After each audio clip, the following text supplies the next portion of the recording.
a really mean thing to say. Why? Do you see anything else? Oh, see, for the kids nowadays. Oh, my baby must be sending letters. I'll be back in a hurry, great-grandma. Always in a hurry. You just got to for another it. Isn't that what Santa does? It was from my heart. Oh, see, for the what is now? She doesn't get it. Oh, Christmas. Oh, How? When I feel so bad. Thanks, Lene. And what I said about Santa... Me too. We can always work things. Great-grandma, you always know just what to say. Christmas.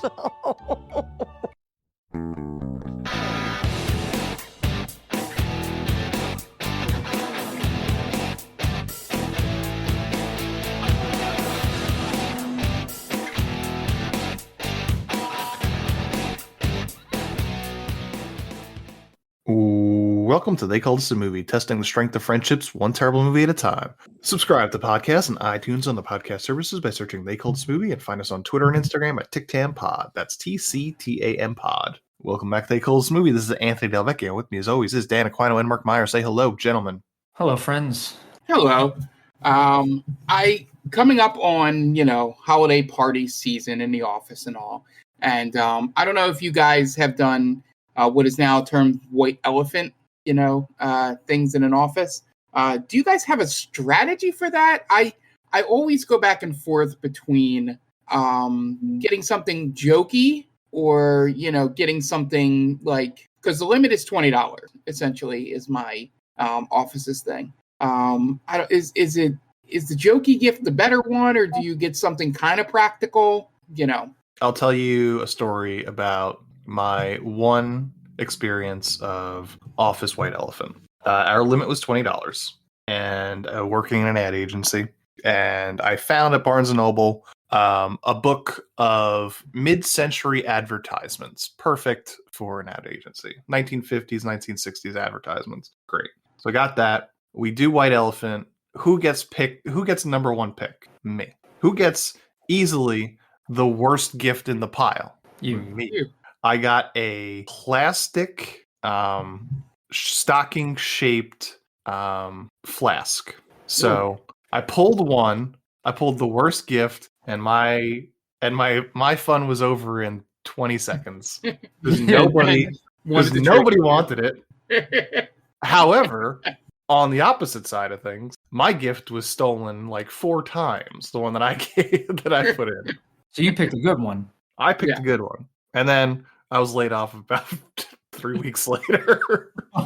That was the sign of things to come. Yeah. That's my experience with a white elephant. I also have a white elephant story. All right, so same thing. It was like a $20 limit, and my now old boss would get random gifts to kind of, I guess, to give more. I don't know why she would get more gifts than what people brought. I have no idea, but she would buy random things. So I pick towards the end, and everyone's getting really nice gifts. Like someone got a blender, someone got some really nice scented candles. I think someone got there's like gift cards galore, some really nice stuff. So I wind up picking one of the extra gifts that my old boss bought, and I'm looking at it right now. It's sitting on my desk, and it will never be opened. It's a wall mount, just a plastic wall mount that you could put on anything. It's like as seen on TV. And apparently everybody said as soon as I opened it, like you'd like see my face drop. So like they were like, Dan, you have no poker face whatsoever. So I was like, oh, thanks. This is great. And every fiber of my being wanted to switch with the person who got the blender, like the little bullet blender. I was like, can you, like, how shitty would that be Yo, here, take my wall mount. Yeah. Well, isn't the rule of White Elephant you're supposed to either take a gift or steal a gift? You don't open a gift and then decide to steal it. That's the rules I've played. Yeah. The way that we were doing it was you could, even when you opened it, you could steal. Oh, that's not how I've ever played. Yeah, it's always been you either if you draw one, you have the worst possible odds. But real quick, it didn't matter because no one traded with anyone else. Because no one wanted to be that person. Mm-hmm. Like, someone got something awesome and I got this. Like, well, all right, well, I guess I'm stuck with this now. Oh, you mean like when Michael Scott wanted to get, what was it, the iPod for Ryan and got pissed off when other people were stealing it? But and as you were fired or laid off, my old boss was also fired. So there you go. There's a theme going here. So Don't what play you're White saying, Elephant.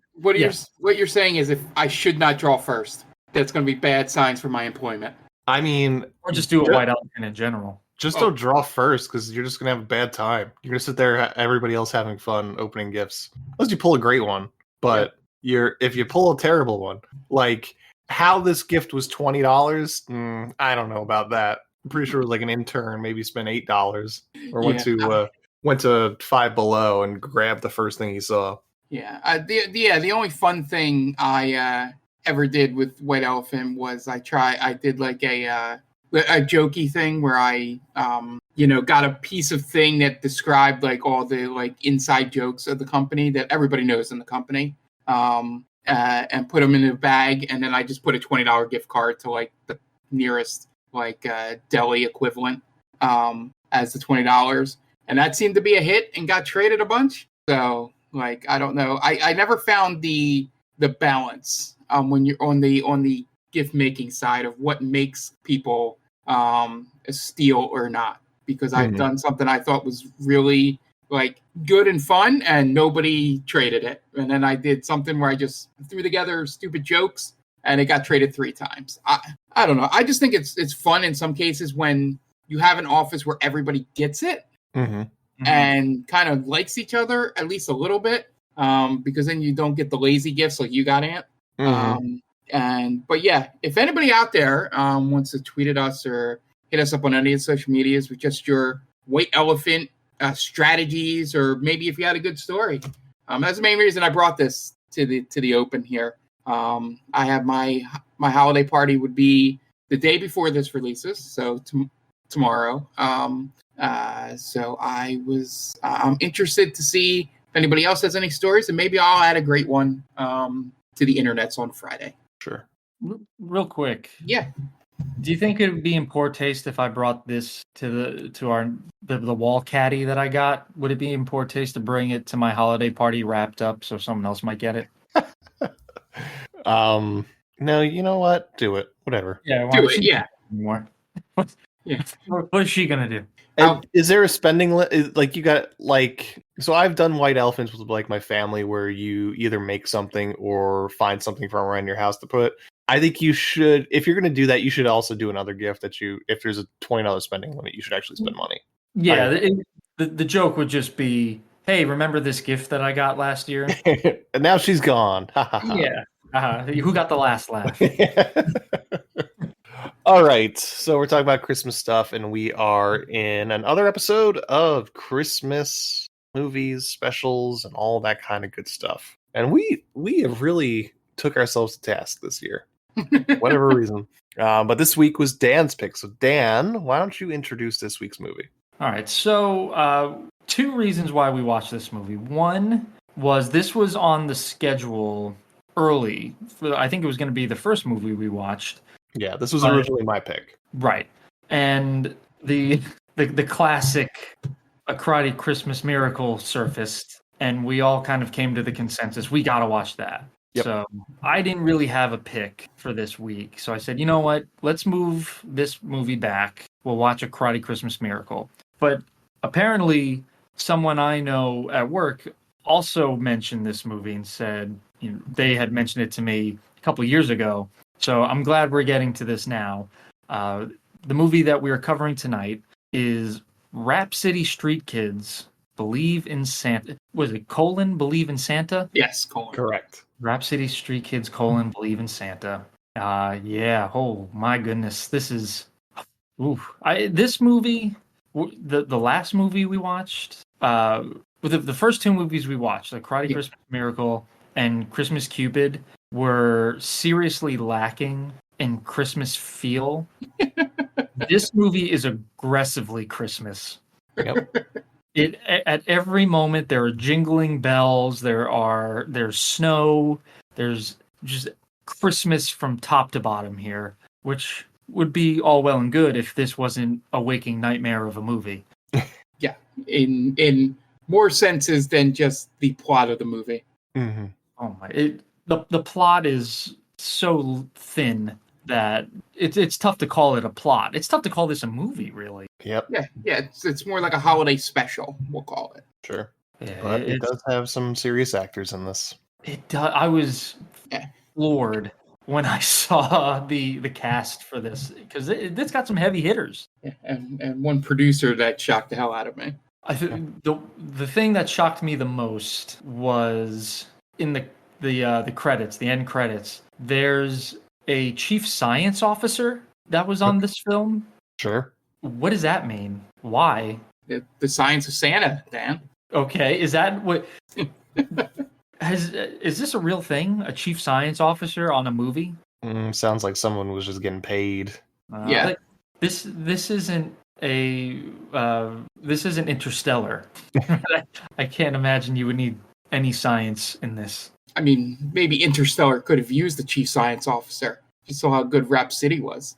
That's why they got it. Is that what you're saying? That's why they had one and it was better. This is a weird movie, man. This is like I said, this is like a fever dream.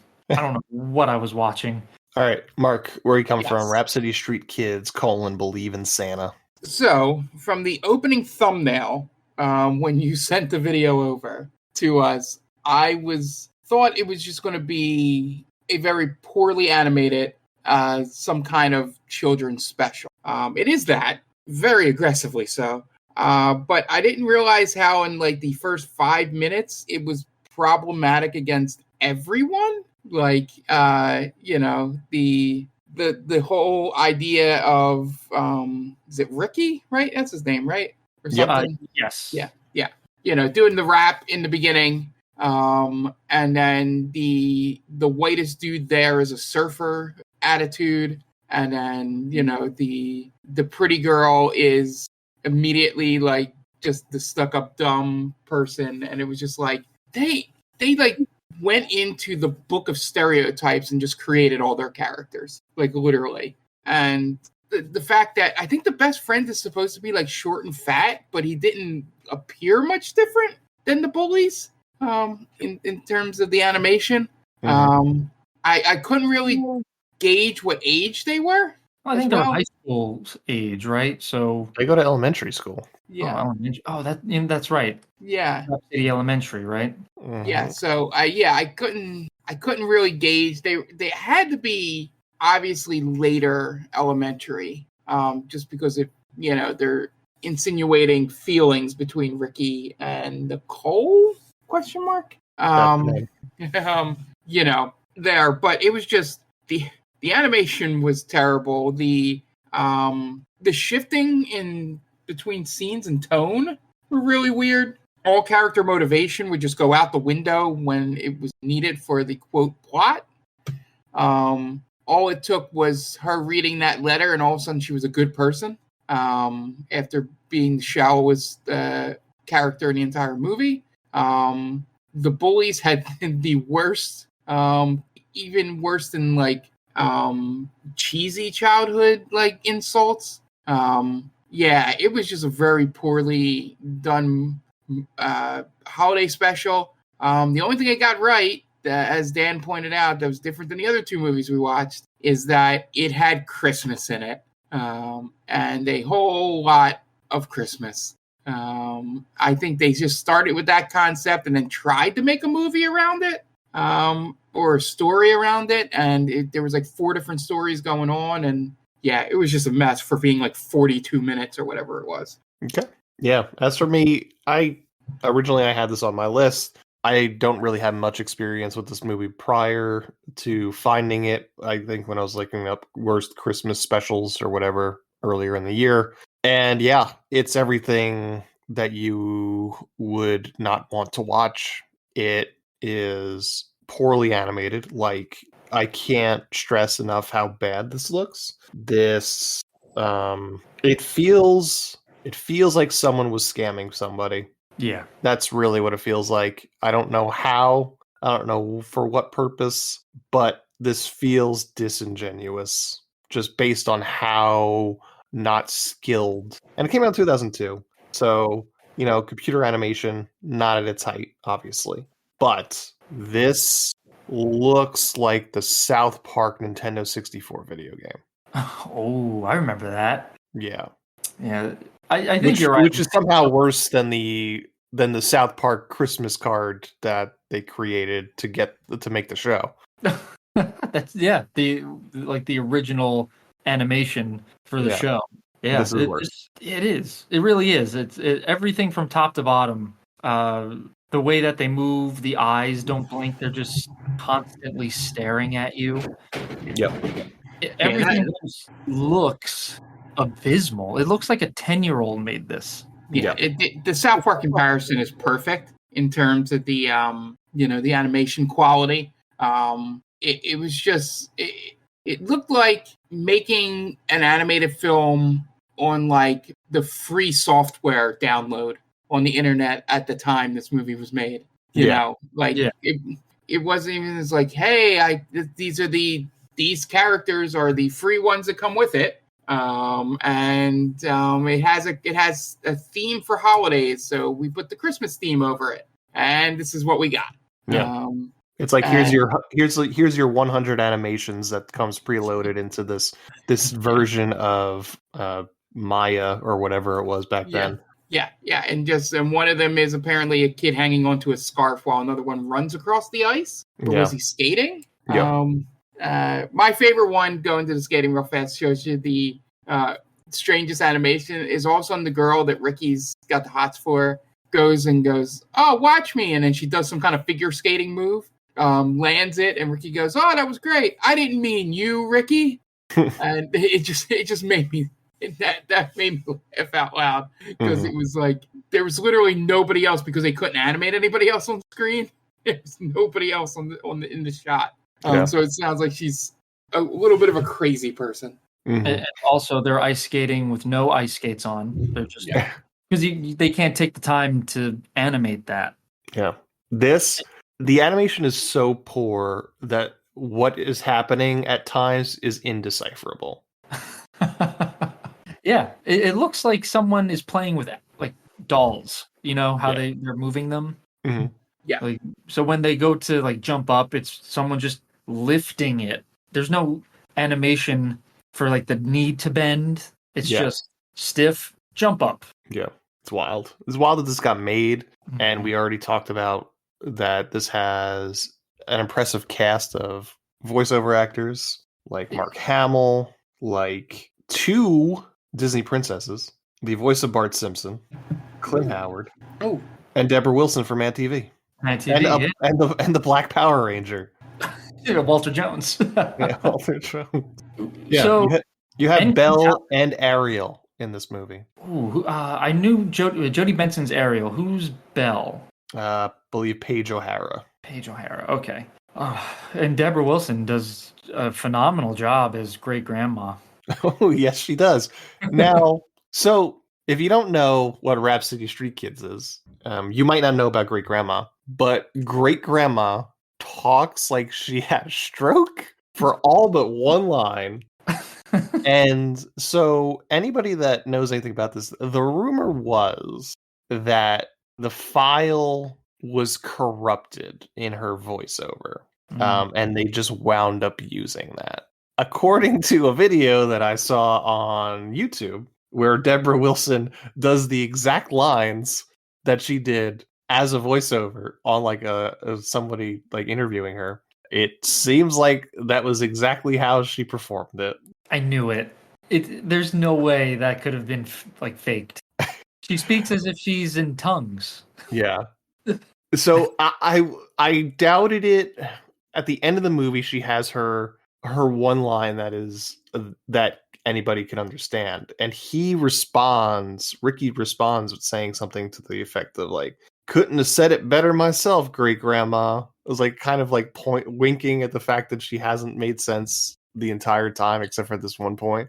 So it was like maybe they rewrote his lines after the fact, like after this got corrupted, but no. Oh, maybe. According to Deborah Wilson, that is exactly how she performed it. I had to rewind it the first time she spoke because I was like, I must be hearing this incorrectly, or I wasn't paying attention. Maybe no, she was talking. It was like blah blah blah blah blah blah blah blah blah blah. Like, wait, what? Hold on, that's what they went with. Why? What are they doing? Yeah, I would love to hear the story behind that choice because I got to feel it's Deborah Wilson. I feel like it's something like she sort of saw the writing in the walls of like how much of a piece of shit this thing was going to be, and she was just like, you know what, I'm going to make a choice right now, and it's not going to matter because no one's going to see this piece of shit. And for the most part, that was true until it was considered lost media until 2015. This movie is absolutely the epitome of I needed a paycheck. I assume so. Mark Hamill though is in the guy's other movie. He does the voice for the other one. This guy's got two movies. Mark Hamill does the voice in both. So Mark Hamill's a sellout. He's a fucking sellout, man. At least in the 2000s. Hey, listen, the Arkham games hadn't been made yet. Batman was kind of like, kind of in limbo. Yeah, what was he doing around this time besides this? That would be a good. I guarantee you, he was doing a lot of like Justice League Unlimited voiceover work. When was this? This was 2002. So the year before was when he had the cameo in Jay and Silent Bob Strike Back. That's what I was trying to pinpoint. As Cockknocker. But I mean, how much did he get paid for that? Yeah, Smith Production he probably got his what do they call it? Just like regular standard scale. Yeah, he probably got paid scale. Yeah, it's lean years, the early 2000s. Couple of episodes here and there for everything. Yeah, episode of Batman Beyond, 3 episodes of Pepper Ann, Batman Beyond: Return of the Joker. There's 4 episodes of Hamilton, not the stage play. Right. 1 episode of he only got 1 episode of Dexter's Lab in. That's how bad it was. Wow. Yeah. A lot of people think he was like a titan, but it was kind of few and far between for a little bit after the animated series ended, Batman the animated series. Mm-hmm. Yeah, he doesn't do much until I don't even know when his resurgence is. It's got to be the sequels, right? Once they start doing the Justice League shows, he does 10 episodes, 2002, 2003 of the Joker Justice League. Mm-hmm. Time Squad, he's got 26 episodes. Does 10 episodes of Johnny Bravo. There you go. Ooh, okay. He's got an episode of Harvey Birdman, Justice League Unlimited, Ultimate Avengers. Yeah, this is where he starts to pick up, 2006-ish. And it's all just voiceover work. It's mostly one-offs, really. The one that I'm surprised about is Nancy Cartwright. So she has, steady work with The Simpsons. So a lot. So what I was watching YouTube videos. I was trying to kind of get a handle on the why of this movie, and some people were saying that she might be the reason why all these other people are in there because she's the producer here. So she like used her poll to try and get it in, and also there was accusations of maybe like this guy was a Scientologist, the guy that made the Colin Slater. And she is a Scientologist, so they might have met or knew each other through that, and that's how this came to be. And we were talking earlier. We were talking about it earlier. We didn't know. We were trying to figure out, was Nancy Cartwright a Scientologist, or like there was another thing that we thought she might have been, like another religion. No, she's a Scientologist. Like Mormon. Yeah, she would cold call, or like there was a recording of her cold calling as Bart for Scientology as Bart without Fox's permission. Yeah, I'm surprised. I guess she had you know, she had a lot of pull, like you said. She was Bart Simpson, so she probably got a slap on the wrist, I'd imagine. But yeah, can you imagine getting a call like, "Oh, come check your thetans, dude. Yeah. Don't have the cow." Yeah. So, because the video I was watching alleged that this guy Colin Slater before this movie, for most of his existence of his Twitter, was like just retweeting weird videos and also retweeting Scientology stuff. So, and now he's dead. Died in 2019. So we'll never know. He's down with Ron Hubbard right now. Yeah. Or wherever they go. Yeah, I guess they go meet Xenu? I don't know. I don't fucking know. Is that who? That's the other one. We couldn't quite figure out who their god was. Xenu. Okay. Is that the one who busted into a volcano? Flew by? I'd have to watch that episode of South Park again. Everything I know about Scientology is from South Park and a handful of documentaries.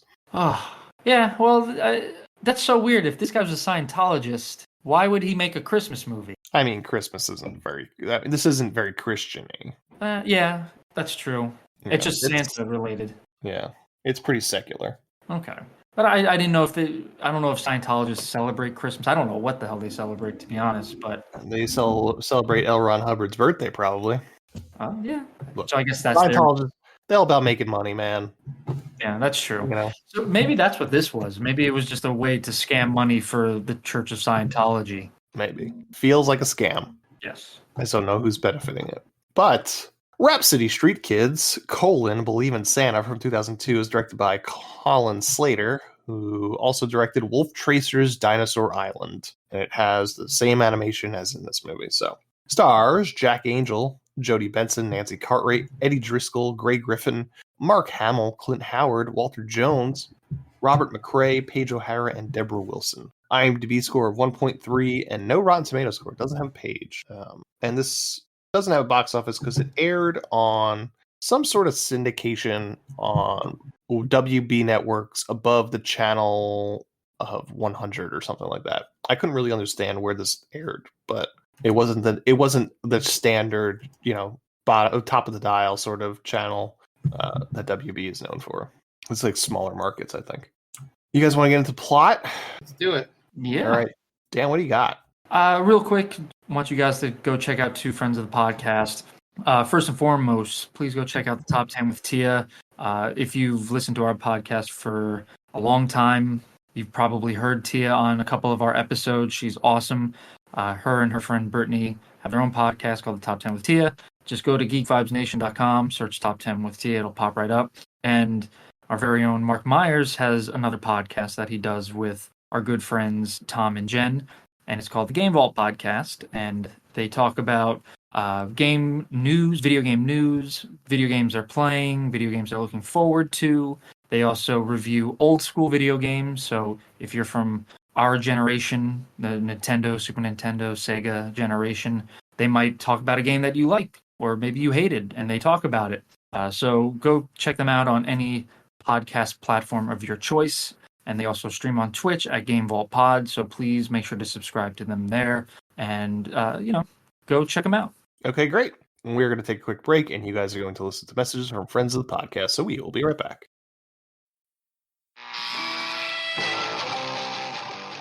Hey, this is Ken M. And Padawan J. from the ODPH podcast. Each week, we talk a parlay of topics. That's right. Whether it's sports, pro wrestling, movies, TV, comics, and more, we've got a take on it. And don't forget, odphpodcast.com for links for Patreon, TeePublic, and the Parlay Points blogs, and much more.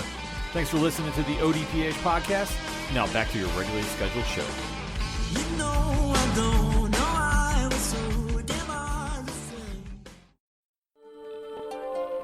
Welcome, travelers. Seems like you're looking for a story. Well, I got one for you. It involves adventure, friendship, and all sorts of... Earl, why don't you tell him about that time I stole that big-ass melon? Yeah, I was going for more... Or you could tell him about the time I kicked her ass, Earl. I wouldn't ever tell him. Do I need to get my ref gear on? Okay, everyone, shut up.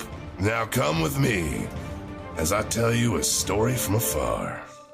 Hey everybody, my name's David. I'm the DM for From Afar Podcast. From Afar Podcast is all about four friends separated by distance, but brought together by adventure. Hope you all stop by and give us a listen. Thanks. And welcome back. Now it's time to get into plot 4, Rapsittie Kids, Believe in Santa from 2002. We open on a snowy townscape in glorious 3D-ish animation that would make the South Park pilot blush in embarrassment. And if some clip art animation plays over some MS Paint level credits, we then see our hero Ricky get off the bus as he raps a Christmas-themed rap. Then he goes over to a toy store and looks at all the shitty clip art toys with pupils that make me assume Ricky has been rolling all day. But Ricky doesn't have enough money to buy anything at the toy store as he sadly walks away with 75 cents to his name. Suddenly walks home to his gray blob of a house and goes to his room where he talks to a picture of his dead mom. He says he's going to... Okay. The posters on the wall here just New York were great, and Miles Davis. And the Miles Davis one appears and disappears. Yeah. My favorite part was because of the animation they were using, that had to be the entire wall. Like, there was no way to make it smaller. Yeah. It had to be whatever the frame was for the wall. If you put something on it, it needed to fill the frame. Yes. They probably built that in Microsoft Word. You ever try and resize a picture in Microsoft Word? Sort of like that. Everything in that room is gigantic compared to Ricky. The bed looks like it's like Ricky looks like he's 3 feet tall. Yeah, it's California King. The California King. Yeah. Oh my God! How does he get up on the bed? They just have the one size in that program. I feel like they built the characters not looking at the backgrounds that they had. They're just like, well, shit. Right. These don't match up. Not to scale. Nothing's to scale. Everything is huge compared to some of the characters. Yeah. And we kind of established they're in middle school, right? Elementary school. Elementary school. So I mean, maybe Rapsittie Street doesn't have a middle school. Maybe it goes, K through 8th. I don't know. Okay. Some schools do that. How tall would you be in elementary school? It depends. We were just talking about this off podcast. It depends on when you grow. I didn't grow until I was in high school. I was 5'1", 8th grade, when I went to try out for baseball. Yep, and I was 5'6.5" in 8th grade. So there you go. Mark towered over me in 8th grade. Yep. Even though I was 4 days older than him. Yep. And because I had the early girth spurt. Anthony's the one that boards it over us. Well, yeah, I had the girth spurt, Mark. Come on. Wait, hold on. I didn't say anything about girth. Oh, you did, though. We could play the tape back. You definitely said girth. Yeah, I was going to say, rewind. Who started talking about girth here first? Mark meant growth spurt, but he said girth. The chicken and the egg. Damn. Did he mean growth? I meant growth if I did say girth. I heard girth. Now, there's only one way to settle this now. We're going to have audience. Yeah, we're going to have to poll the audience. Who has a girthier... Who had a girthier spurt? Mark or Anthony? Yeah, I don't know. We're not Eskimo brothers, so I mean that would be an easy answer. That's true. We can find someone. You need to find someone who has no skin in the game here. So yeah, I guess we can get back to talking about Rapsittie Street Kids. Yeah.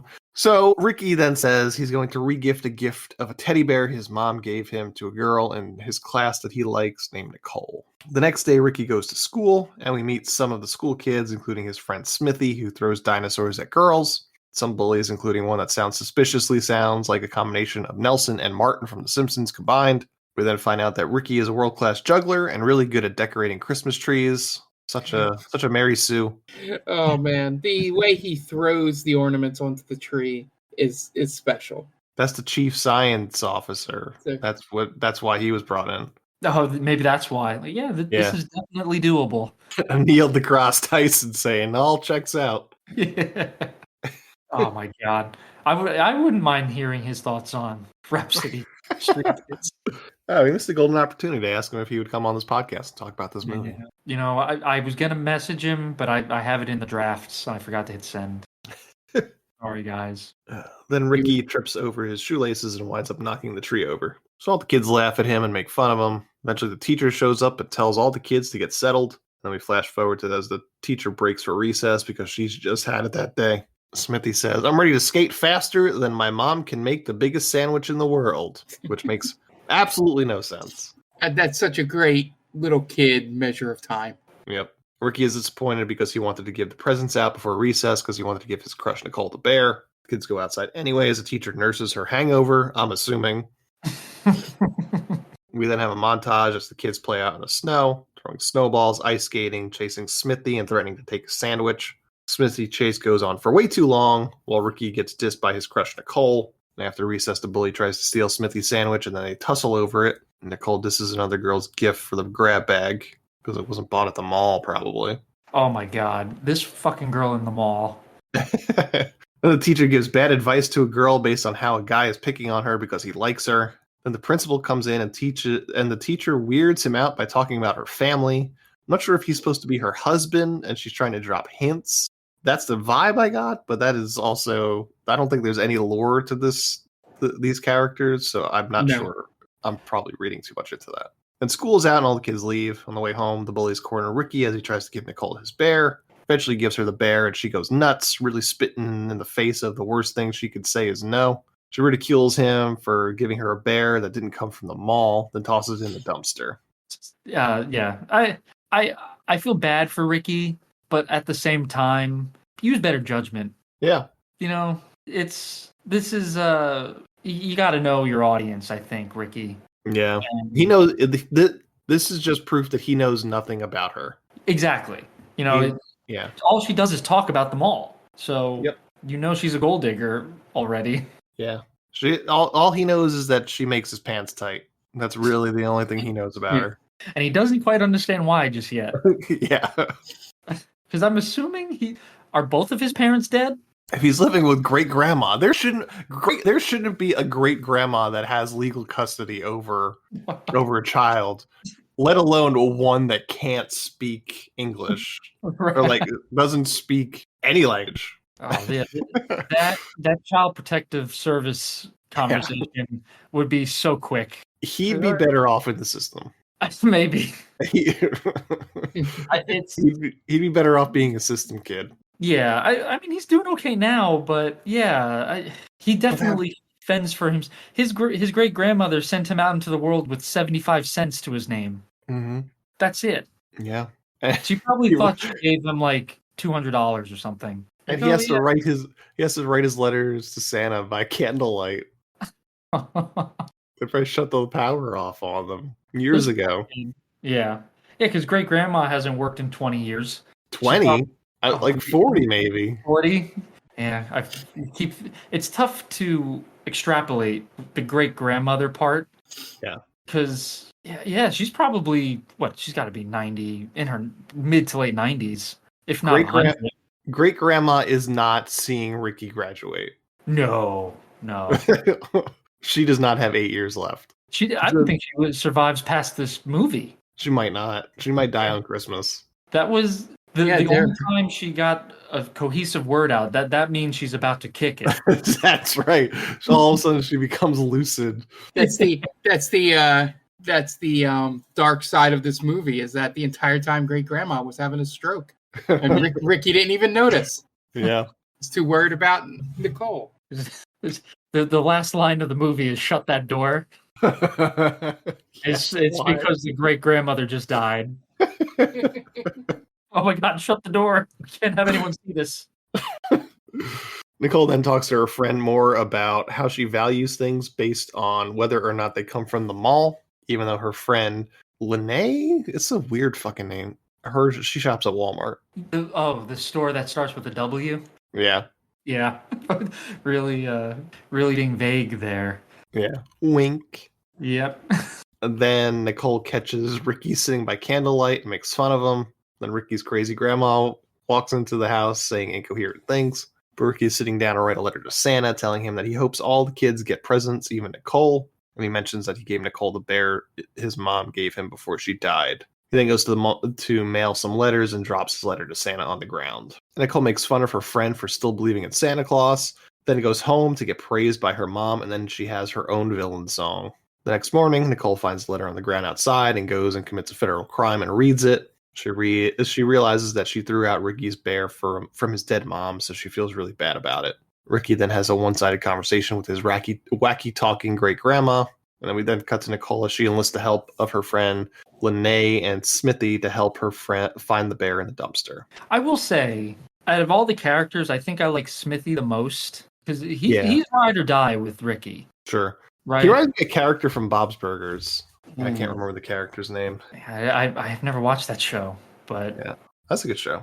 Yeah, everyone talks about it. I don't know why I haven't watched it. I love cartoons. Mm-hmm. Yeah, I like how Smithy, because Nicole throws the bear away, and Smithy just like gets on her for it. Like, yo, you're not a good person, Nicole. Well, I don't know what Ricky sees in you. Like, yeah, man, stick up for your friend. That's how you do it. Zeke from Bob's Burgers, he reminds me of. Not that either of you know that reference. Maybe someone else out there does, though. Yes. And I'll know. After the bullies hassle them for a bit, they then sneak into the basement of the school to try and find it. When they fail to find it, then they go to the junkyard. Bullies also head there to try and trick the three of them, but they don't have to, as Nicole, Smithy, and Lene get chased by junkyard dogs. Oh, God. The state of those dogs. Until Smithy throws his sandwich at one of the bullies and the dog winds up chasing him instead. And the three eventually find the bear in the junkyard. Nicole brings the bear back to Ricky and he tells her that he wants her to have it because while the bear is special to him, so is their friendship. Oh, friendship. Mm-hmm. He friends all he knows at this point. And at night, Nicole goes back to her rich parents and her friend Lene has a song with her dad about believing in Santa Claus. In the morning, everyone celebrates Christmas. Obviously, Nicole gets most of the presents because her family is rich. She winds up getting a video box, which I guess is a gaming system. Yeah. But she recognizes it as something that Ricky mentioned that he wanted in his letter to Santa. the video box, that made me laugh. Oh, yeah. There's like video box with such hit games as Game of War, Super Plumber Friends. Yeah. So she rewraps it and gives it to Ricky, saying that Santa dropped it off at her house by mistake. And then everybody goes to Lene's house. Her parents got her and her younger sister maybe a taxidermy pony. That's a good point. You never see the horse move. Yeah. I'm assuming it's supposed to be like a stuffed animal, but it's also outside, which is a weird weird place to put a stuffed animal. Because nothing in this godforsaken movie blinks. Yeah. I don't know if it's alive or dead. I don't know if any of these people are alive or dead. That's true. Then Nicole, Ricky, his great grandma, and Smithy show up. Nicole apologizes to Lene for what she said about believing in Santa. Then great grandma says the one intelligible thing she says the entire special, saying she never stopped believing in Santa. And then everyone sees Santa fly away. And that is, in a nutshell, what happens throughout Rapsittie Street Kids: believe in Santa. Great grandma was around. Santa. Great grandma was around when Santa was invented. Yeah. Yeah. It was mercifully short, but not short enough. But not short enough. Yeah. Yeah. This was. I don't know if this was tougher to get through than a Karate Christmas Miracle. It was like, you know how there's the 7 levels of hell? Mm-hmm. Like, these are different levels of hell in movie, in like filmography, I guess. Yep. And I don't know which one is worse. Like, they each have a special place. Yeah. Karate, I mean, it really rubbed me the wrong way when we found out how that movie was put together. Yeah. The fact that it was pieces of it was from a Second Amendment movie, mm-hmm. which about is the Aurora, Colorado shooting. Yeah. So that's wild to me. Yeah. I had 2 different responses to Karate. The first was that laughing at the ridiculousness of that actual movie, to Ant revealing the dark side of that movie. Yeah. Live during the podcast. Yeah. They both feel like scams. Yes. I will say that Karate made me feel dirty watching it. Yeah. This, I just felt embarrassed watching it. Uh-huh. Yeah. This was more like, because I feel like at least with a Karate Christmas Miracle, there was some effort put in. With this movie, I think the bare minimum of effort was put in, if at all. Yeah. So again, it's these 2 different layers of complete dog shit. I guess 2 ends of the spectrum, really. Yeah. But at least I had Christmas. That's a low bar to clear for Christmas movies. Yeah. All right. So that is Rapsittie Street Kids, Believe in Santa. We got one segment left. It's going to be a quick one, but we're going to take a quick break, and you guys are going to listen to some ads to pay those bills, and we will be right back. And welcome back. And now it's time to get into our final segment this week. And this week is the week before our December movie of the month. Technically, we'll have another week of December after Christmas, but it's always good to get to use the Christmas one as our December movie of the month. So we each picked 5 movies, and we're going to put on a wheel and spin. Let's start with Mark. Mark, do you want to introduce the movies that you picked for your 5? So I went with a theme. They are all Hallmark Christmas movies. So I will say them have the brief description. So Under the Christmas Sky is about an astrophysicist who is scheduled to go to outer space, but she gets in an accident and grounds her for good. But so she is forced to volunteer at a planetarium and falls in love with the local owner. Oh, I kind of like that. Yeah. Merry Scottish Christmas is 2 estranged siblings played by Lacey Chabert and Scott Wolf. The main reason I chose this. And they go to Scotland to reunite with their mother, and then a secret comes out. The third one is Good Morning Christmas. Go ahead, Dan. I didn't say anything. Oh, I thought you did. Nope. Good Morning Christmas. 2 TV hosts who love to bicker off screen are sent to the small town of Mistletoe, and they pretend to get along for appearances. But as they get to know each other, these movies. I don't. Tell us more. Christmas Land. When a woman inherits a Christmas tree farm, she wants to sell it until she meets the small town and the hunky lawyer involved in the sale. And then Christmas Under Wraps, which is, of the 5, the only one I've seen. It is starring one Candace Cameron Bure.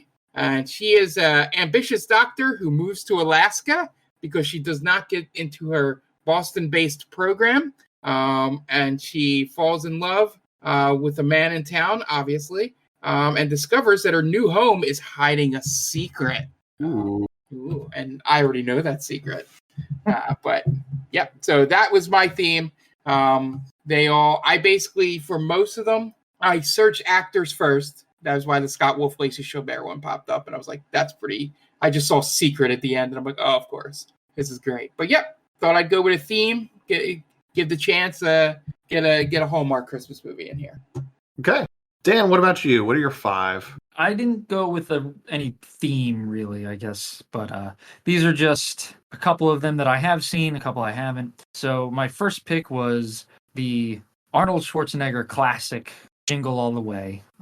I love this movie with all my heart, and I know we're not going to land on it, so that's why I picked it. I also picked the Santa Claus 3, never seen it, but I know the Santa Claus movies get worse and worse with each new sequel, so this one I heard is pretty bad. It has Martin Short in it as Jack Frost. Then I have Last Christmas, the Emilia Clarke 2019 movie, which has this great twist in it. If you haven't heard, I don't want to spoil it, but I've put off watching it. So out of all the ones that I've picked or are on this list, this is the one I'm hoping for the most. Just FYI.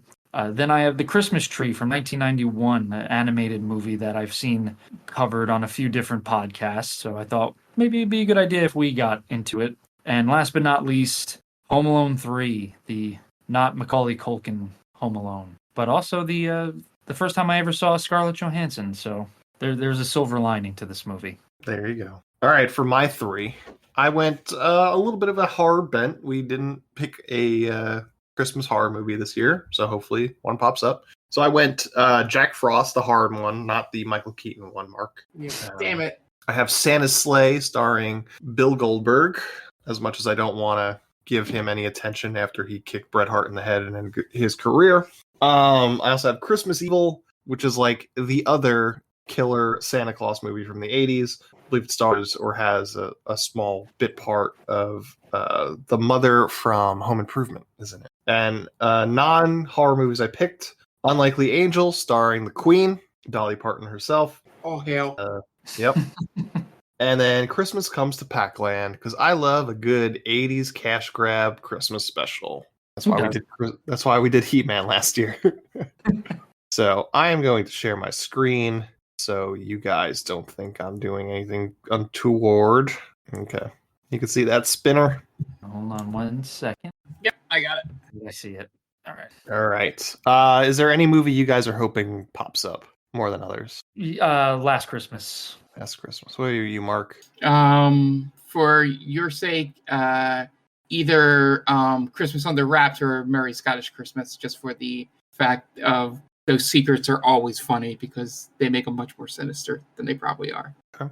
I'm going to say I'm hoping for Jack Frost. Yeah. All right. Let's spin this wheel and find out what movie we're covering next week. Let's do it. Mm-hmm. Ooh. You got your wish, Dan. Dan got his wish. Last Christmas. God. Look at that. It's a Christmas miracle. It is. Now we're going to find out that it's 2 hours and 20 minutes long. I think it's an hour 43. All right. That's doable. Oh, Emma Thompson. How bad could it be? It's got Emilia Clarke in it. Oh, my friend. Wait. Have you seen her in anything outside of Game of Thrones? I have seen her in the movie about the guy in the wheelchair. What? Can you click and see if that is the George Michael that's one of the writers of this movie? It has to be. He's dead. Guys, he's dead. Yeah. Okay. Yeah. But it's based off of based off of the song. Yeah. So he didn't write it, but he gets credit. Yeah. Emma Thompson's got to write it. That was the main reason I was asking it. Like, how did they give him a writing credit? Writing credits, song.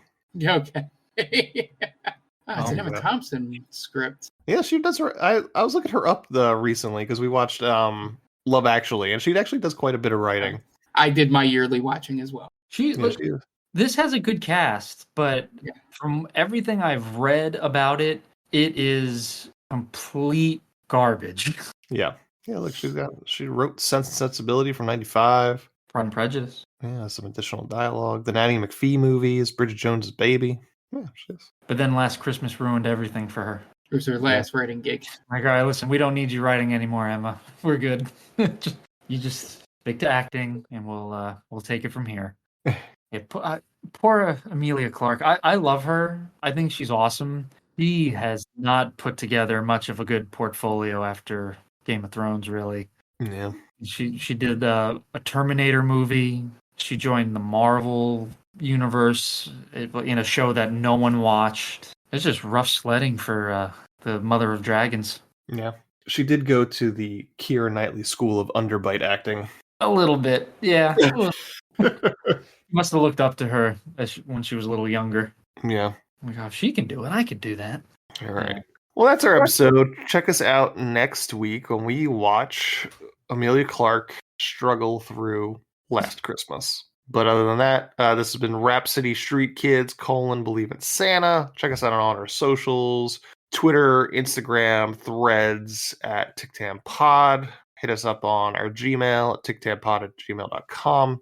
Check us out on our TikTok, They Called Us a Movie. Our YouTube channel, just look for They Called Us a Movie. We should be posting some videos there. And yeah, got any questions, comments, hit us up on the Gmail. Give us, shout it out. Say hey. Yeah. If you got a second, 5-star review on your podcatcher of choice would help us out a great deal. And yeah, that's it. We got one more Christmas themed episode for you guys. So we'll see you, or you'll hear us, I should say, before you celebrate. So that's going to wrap us up this week. The director of Rapsittie Street Kids, Believe in Santa is Colin Slater. So for Dan Aquino and Mark Myers, this is Andy Delvecchio telling Colin Slater, well, you certainly made a movie, didn't you? Thanks for listening to They Called Us a Movie. Subscribe to us wherever you get your podcasts, and be sure to check us out on Twitter and Instagram at TicTamPod. That's TCTAM Pod. You can also check us out on TikTok at They Called Us a Movie.